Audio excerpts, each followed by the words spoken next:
Dulu gereja itu cuma satu. Gereja yang satu itu disebut gereja yang Katolik karena Katolik itu sifat gereja. Dan dulu gereja Katolik itu punya 5 patriark. Ada yang di Roma, ada yang di Yerusalem, ada yang di Konstantinopel. Jadi ada 5 pusat kekristenan waktu itu ya. Ada 5 tempat.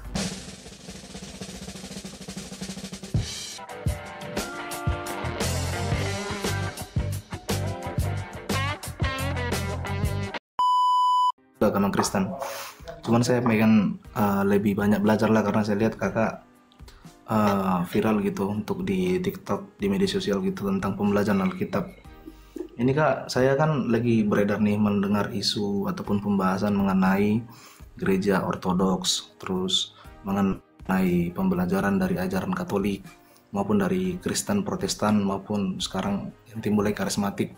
Saya mau tanya dong kak tentang bagaimana sejarah dari penyebaran ajaran ortodoks sama Katolik sehingga sampai sekarang timbul lagi perpecahan dari Katolik pecah ke menjadi Protestan seperti itu.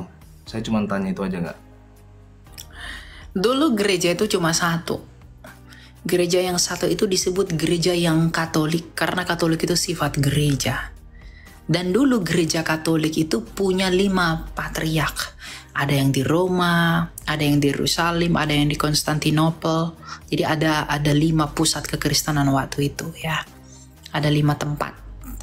Ada yang dipimpin masing-masing Rasul Yakobus, Rasul Andreas, Markus, suksesinya Petrus dan lain-lain. Nah, kemudian pada tahun sebelum tahun 1054 itu sudah ada skisma-skisma kecil. Itu sudah ada. Tapi pada tahun 1054 itu ada skisma besar, yaitu tentang filioque. Jadi Barat yang berpusat di Roma itu percaya bahwa Roh Kudus itu keluar dari Bapa dan dari Putra. Tetapi Timur yang pusatnya di Konstantinopel, Bizantin pada masa itu, mengatakan Roh Kudus itu hanya keluar dari Bapa, bukan dari Putra. Ya, karena Bapa memperanakan Putra, Bapa menghembuskan rohnya. Jadi sumber Roh Kudus itu hanya Bapa. Nah, bertentanganlah Barat dengan Timur pada saat itu. Nah, kemudian kesultanan itu menyerang Konstantinopel. Nah, Roma itu pada saat itu kan karena ada pusat kekristenan di Roma, Roma itu menawari kami mau membantu Konstantinopel kalau Konstantinopel mau tunduk di bawah Roma. Nah, paham ya? Roma ini secara patriark yang satu di Roma itu mengatakan kalau kami mau bantu Konstantinopel, kan ada bula yang dikirim di sana.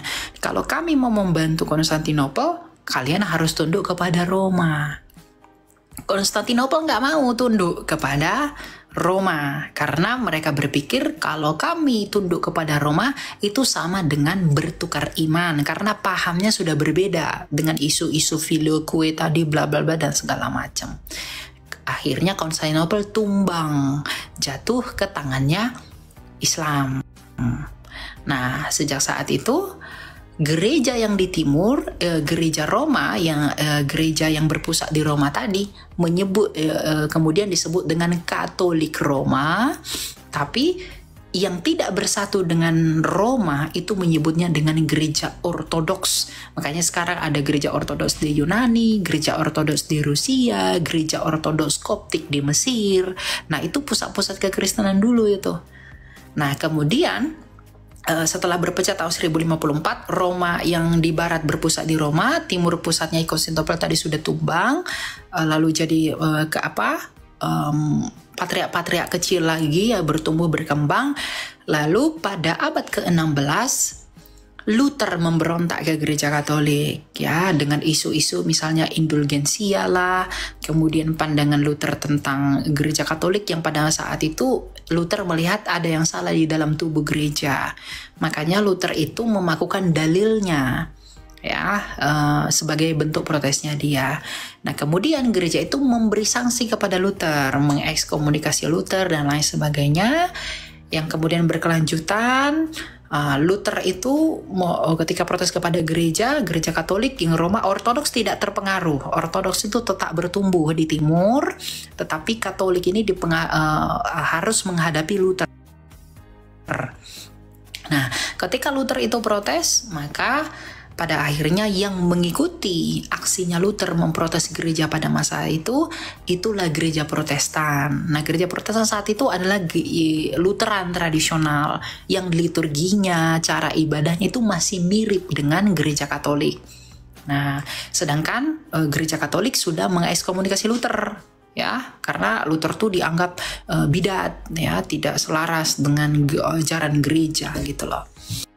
Nah, Katolik tetap bertumbuh sebagaimana mestinya. Katolik menyebar, Protestan juga menyebar. Ketika Protestan menyebar, ada Luther, kemudian lahirlah tokoh-tokoh Protestan yang lain lagi. Ada Calvin, ada Zwingli, dan lain sebagainya. Di akhir modern ini, kemudian muncul lagi gereja-gereja yang tidak mau bersatu dengan Protestan, yaitu Lutheran, dan tidak bersatu dengan Katolik ataupun Ortodoks. Itulah gereja-gereja karismatik. Gereja-gereja yang mengedepankan karismata gitu. Jadi memang itulah pertumbuhan gereja dari awal, singkatnya begitu, panjangnya ya. Iya sih Kak, karena memang kan banyak simpang siur juga kan tentang ajaran-ajaran mereka. Belum juga dapat di lingkungan kita teman-teman yang dari aliran Ortodok mereka menyimpulkan sendiri, dan juga dari Katolik menyimpulkan sendiri, jadi nggak dapat jalan tengah. Sehingga kan di sini kan aku lihat Kakak seperti menjelaskan secara rinci tentang apa yang memang dibahas dan juga bagaimana latar belakang dan sejarahnya. Nah cuman Kak, ini kan aku masih pengen belajar mendengar lagi ya Kak. Boleh nggak Kak, aku tetap di atas gitu buat mendengar penjelasan dari Kak, karena memang kita butuh pembelajaran lagi gitu Kak. Karena aku salut juga sama Kakak gini, masih usia muda cuman pemahamannya itu jauh dari orang-orang yang berusia lebih dewasa dari Kakak seperti itu. Salut aja sih. Tapi nggak apa-apa kan Kak kalau kita tetap di atas gitu, aku mau mendengar lagi gitu, lebih mau mempelajari lagi, karena hal-hal yang seperti ini yang memang perlu anak-anak muda Kristiani lebih paham, sehingga teman-teman juga di luar sana ketika ditantang debat ataupun diskusi oleh teman-teman dari agama lain lebih paham dan tidak simpang siur seperti itu Kak.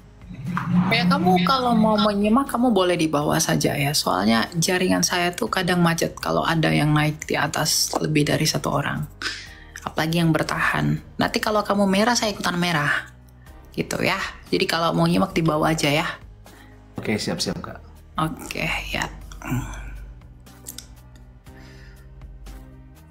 Makanya saya kadang Timothy tuh minta naik tuh. Timothy tuh teman saya ya. Terus saya nggak naikin. Karena dia tuh jaringannya sering merah, itu mengganggu jaringan saya. Jadi yang lain juga terkena dampaknya gitu loh.